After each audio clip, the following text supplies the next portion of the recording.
నమస్తే, welcome to our channel. ప్రస్తుతం మనతో పాటు ప్రముఖ ఆధ్యాత్మికవేత్త, వాస్తు జ్యోతిష్య పండితులు వైవిఎస్ఎస్ గిరిరావు గారు ఉన్నారు. నమస్కారం అండి. నమస్తే అమ్మా. మామూలుగా కూడా ప్రతి ఒక్కళ్ళం శుక్రవారం అంటే లక్ష్మీదేవికి పూజ చేయడం కానీ, లక్ష్మీదేవి ఆరాధనలో మునిగిపోయి ఉంటాం. అయితే ఇంట్లో లక్ష్మీదేవి పూజ చేయడం ఎంత ముఖ్యమో, బయట ఉన్న లక్ష్మి అంటే తులసి కోట, గడప రెండు కూడా.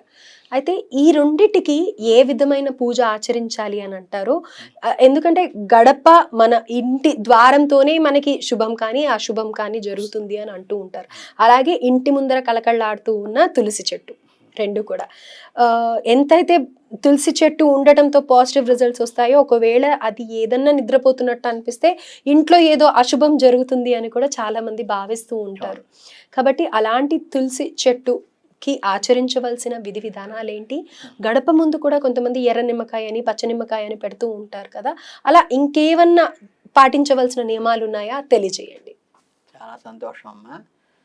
ఇది ప్రధానంగా ఇప్పుడు గడప ముందు తులసి చెట్టు అన్నారు కదా, అది సాంప్రదాయంలో ఉన్నది ఏంటంటే, పూర్వం పెద్ద పెద్ద మండువాయిళ్ళు ఉండి మనకి ఇంటి ముందు వసారా ఉండేది, పెద్ద ప్లేస్ ఉండేది మనకి. అంటే ఆ గేట్ తెరుచుకుని వచ్చినప్పటి నుంచి ఇంటి ముందు చాలా ప్లేస్ ఉండటం వల్ల ఏంటంటే, యాక్చువల్గా ఇంటి ముందు ముఖద్వారానికి ఎదురుగానే తులసి మొక్క ఉండాలి. అంటే మన ముఖద్వారాన్ని చూస్తూ అలా పెట్టుకోవాలని ఆచారం ఉంది. అది చేస్తే చాలా హైలైట్, వండర్ఫుల్. కానీ ఇప్పుడున్న అపార్ట్మెంట్ కల్చర్లో ఏంటంటే, మన ఇంటి వాకిలి ఎదురుగా ఇంకొక ఆయన వాకిలి ఉంటుంది, మధ్యలో 6 అడుగులు 7 అడుగులు గ్యాప్ ఉంటుంది. వీళ్ళకి తులసి మొక్కకి ఇచ్చిన ఆప్షన్ ఏంటంటే, మేము జనరల్గా మన ముఖద్వారానికి వెనకాల మనకి ఏరియా, సిట్టింగ్ ఏరియా ఉంటుంది, అంటే గ్రిల్స్తో ఉన్నటువంటి ఏరియా ఉంటుంది. 4 గడపలు 3 గడపలు వెళ్ళిన తర్వాత వెనకాల ఏరియా ఉంటుంది కదా, అక్కడ పెట్టుకోండి ముఖద్వారానికి కనిపించేట్టుగా అని చెప్తున్నాం. ఏంటంటే ఇప్పుడు అపార్ట్మెంట్ కల్చర్లో గడప ముందు పెట్టడానికి ఆస్కారం ఉండదు కాబట్టి అక్కడ కూడా పెట్టుకోవచ్చు, అదేం దోషం కాదు. కాకపోతే ఏంటంటే, ద్వారానికి ఎదురుగ్గా తులసి మొక్క ఉన్నదా లేదా అనేది ప్రధానం. రెండోది ఏంటంటే, ఈ తులసికి పూజ చేసేటప్పుడు ఏంటంటే, మనకి అమ్మవారికి లక్ష్మీదేవికి ఎలా అయితే చేస్తామో పసుపు కుంకలతో, అలాగే చక్కగా తులసికి రోజు నీళ్లు పోసి, నీళ్ళు అంటే మనకి పంచపాత్ర మన దేవుడి దగ్గర పెడతాం కదా, పంచపాత్రలు 2 రకాలు వాడతాం. ఒకటి మనం ఆచమనం తీసుకునేది, ఒకటి భగవంతుడికి అర్ఘ్యం పాద్యం ఆచమనం ఇచ్చేది, ఇంకో పాత్ర పెడతాం. ఈ పూజ అయిపోయిన తర్వాత మనకి స్వామివారికి మనం తాగిందేమో వాళ్ళు పారపోసేసుకుంటాం, చేయగడుక్కున్నది ఆచమనానికి చేసింది. అది ఏంటంటే స్వామివారి దగ్గర పెట్టింది ఉండిపోతుంది. అదేం చేస్తాం, తీర్థం పుచ్చుకుంటాము. తీర్థం పుచ్చుకున్న తర్వాత మిగిలిన నీళ్లు ఉంటాయి కదా, ఆ నీళ్లు భగవత్ సంబంధమైన నీళ్లు, అవి పొరపాటు షింకులోనో లేకపోతే అంట్లు పొయ్యిరాదు. అవి తీసుకెళ్ళి ఏంటంటే ఆ పంచపాత్రలోని నీళ్లు తులసి మొక్కలో పోసుకోవాలి. అప్పుడు అవి పవిత్ర జలం కాబట్టి దాన్ని అపవిత్రం చేయనట్టు అవుతుంది, తులసి మొక్కకి కూడా నీళ్లు పోసింది అవుతుంది. హెవీగా పైపులేసి నీళ్లు పోయటం కాకుండా మన భగవత్ ఆరాధనలో పెట్టినటువంటి స్వామివారికి పెట్టిన అర్చాపాత్రలో ఉన్న నీళ్లు తులసి అమ్మకి పోయటం అనేది ఆచారం. రెండోది ఏంటంటే, ఈ లౌకికంగా ఉన్నప్పటికీ చాలా ఇంపార్టెంట్ విషయం ఏంటంటే, అప్పుడు ఏంటంటే ఈ తులసి అమ్మకి చాలామంది ఏంటంటే లౌకికమైనప్పటికీ కూడా దీపారాధన చేస్తుంటారు కదా, చాలామంది తులసి కోటకి ముందు పెట్టకుండా ఆ తులసి కోట చుట్టూ ఉంటుంది కదా గోడ, దాని మీద కూడా దీపారాధన పెడుతుంటారు. పెట్టేసినప్పుడు ఏంటంటే, కొన్ని చోట్ల అయితే నాకు బాధ కలిగించే విషయం ఏంటంటే, ఈ దీపం యొక్క వేడి తులసి కొమ్మలకి తగులుతూ ఉంటుంది. అది దోషం అమ్మ, పెట్టకూడదు.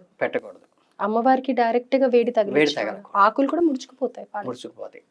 అంటే ఏంటంటే, మీకు శివారాధన కానీ విష్ణారాధన కానీ అభిషేకం చేసేటప్పుడు కూడా ఏం చేస్తామంటే, మనకి ఈ అన్ని పంచామృతాలు పోసిన తర్వాత వేడి నీళ్ళతో కొంచెం శుద్ధి చేస్తాం, శుద్ధోదక జలంతో. అంటే కొంత ఫ్రెష్నెస్ కోసం అనమాట. ఇవన్నీ అక్కడ మళ్ళీ ఇవన్నీ పంచామృతాలు అయిన తర్వాత తేనె ఇవన్నీ ఉంటాయి కదా అని. అప్పుడు ఏంటంటే గబుక్కుని వేడివేడి నీళ్ళు తీసుకొచ్చి పోయాం. మనిషి మన పసిపిల్లాడికి స్నానం చేయించాలంటే అమ్మమ్మలు బామ్మలు చేయబెట్టి గోరువెచ్చని ఎలా చేస్తారో స్వామివారికి అలా చేయిస్తాం, ఎలా చేస్తామో అలాగే తులసమ్మకు కూడా వెలుగునివ్వటం కోసం ముందు పెట్టాలి తప్పితే, ముందు ముగ్గేసుకుని షట్కోణం అంటే ఒక త్రిభుజం పైకి ఒక త్రిభుజం కిందకే వచ్చాడు, షట్కోణంలో ముగ్గు వేసి అందులో తులసమ్మని పెట్టి అది ముందు పెట్టాలి తప్పితే తులసి కోట మీద పెట్టకూడదు. అలాగే అది రెండో నియమం. ఉమ్, తర్వాత ఏంటంటే మనకి మా ఇళ్లల్లో మనం పాటించేలాగా ఏంటంటే ఈ మైల కానీ ముట్టు కానీ లేదా బయట నుంచి ఆఫీస్కో బజార్కో వెళ్ళి వచ్చిన తర్వాత డైరెక్ట్గా వస్త్రాలతో కానీ హాస్పిటల్కి వెళ్ళి వచ్చిన వస్త్రాలతో కానీ గబుక్కుని తులసమ్మ దగ్గర తాకరాదు. ఉమ్, పవిత్రంగా చూసుకోవాలి అది. అంటే మన దేవుడి మందిరం ఎంత పవిత్రంగా చూస్తామో తులసి కోట అంత పవిత్రంగా చూసుకోవాలి. ఈ మూడు ఖచ్చితంగా పాటించవలసిన నియమాలు. తర్వాత ఏంటంటే చాలామందికి తెలియదు ఏంటంటే తులసి కొద్దిగా దీపాలను తీసి అర్చన చేసి వచ్చేస్తారు. కాదు, మనకి ఇంత గణపతిని కానీ హరిద్ర గణపతిని పెడితే మనం ఎలా నివేదన పెడతామో తులసమ్మ కూడా నివేదన పెడతాం. ఉమ్, బెల్లం మొక్క పెట్టి నివేదన పెట్టాలి. కనుక ఈ నివేదన హారతి కూడా తులసమ్మ దగ్గర చేయవలను. ఉమ్, ఇవి ప్రధానం. తర్వాత మహాలక్ష్మి స్వరూపం, గడప మహాలక్ష్మి స్వరూపం అంటాం కదా. ఈ గడపకి అదేదో ఎల్లో కలర్లో ఉండాలని చెప్పి చాలామంది ఏంటంటే ఈ ఆయిల్ ఎలామిన పెయింట్ తీసుకొచ్చి వేసేసేసి మేము చేసే, అది కాదు. మీరు పెయింట్ వేసినా మామూలు గడప ఉన్నా దానికి కలర్స్ ఉన్నా ఏమున్నా సరే మీరు పసుపుతో గడపకి రాసి మళ్ళీ ఒక్కసారి పసుపుతో కుంకుమతో బొట్లు పెట్టి దానికి దండం పెట్టుకోవాలి. ఉమ్, ఉమ్, చాలామంది ఇంకో చేసే దోషం ఏంటంటే ఈశాన్యం వాకిల్లో ఉన్నటువంటి అపార్ట్మెంట్స్లో ఉంటాయి. అంటే మనకి తూర్పు వాకిలు ఉన్నవి. ఈ తూర్పు వాకిల్లో ఉన్నటువంటి అపార్ట్మెంట్కి దాదాపుగా ఈ తూర్పు ఫేసింగ్లో కుడిపక్కేం వంటిల్లు వస్తుంది, ఇటు తూర్పు ఈశాన్యంలో హాలును వాకిలు వస్తుంది. దీని పక్కన ఎదురుగ్గా లిఫ్ట్ ఉంటుంది. ఉమ్, ఉమ్, వీళ్ళు జనరల్గా చేసేది ఏంటంటే ఈ చెప్పులన్నీ లిఫ్ట్ ఎదురుగా వదులుతారు, అంటే కామన్ ఏరియా అవుతుంది కదా అని. అప్పుడు ఇంటికి ఎక్కడ వస్తాయి చెప్పులు?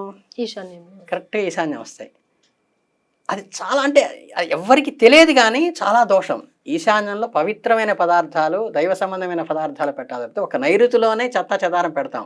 ఉమ్, ఉమ్, ఆఖరికి డస్ట్బిన్ తీసుకెళ్లాలని తీసుకెళ్ళి ఈశాన్యం మూల పెడతారు. గడప పక్కన చెట్ట పెట్టి అతను వచ్చి తీసుకెళ్తాడు వాచ్మెన్ అని. ఇవన్నీ ఏంటంటే చిన్న చిన్న చిన్న చిన్నవే. తర్వాత ఎందుకు జరిగింది, నాకేదో దోషం జరుగుతుంది, కీడు జరుగుతోంది, ఇంట్లో ఏమీ సరగట్లేదు అనుకుంటారు. అట్లా నిర్మాల్యం తీయటం, దేవుడి దగ్గర ఈ అగరబత్తులు పొడుము పడిపోతూ ఉంటుంది. అవును. తర్వాత కొంచెం చూస్తే దేవుడి దగ్గర అక్కడక్కడ బూజు పడుతూ ఉంటుంది. ఉమ్, ఇవి ఈ దోషాల నివారణ చేసుకోవాలి. చేసుకోకుండా ఏంటంటే ఆ తులసమ్మ వారికి నీరు ఒక్కటే పోసేసి వస్తూ ఉంటాం, అలా కాదు, నైవేద్యంగా పెట్టాలి, అర్చన చేయాలి, పంచోపచారాలు చేయాలి, చేయాలి నిత్యం కూడా. చేసినట్టయితే గనుక మనకి ఆ శుభ ఫలితాలు అనేది చూడొచ్చు అని. ధన్యవాదాలండి. చాలా సంతోషం.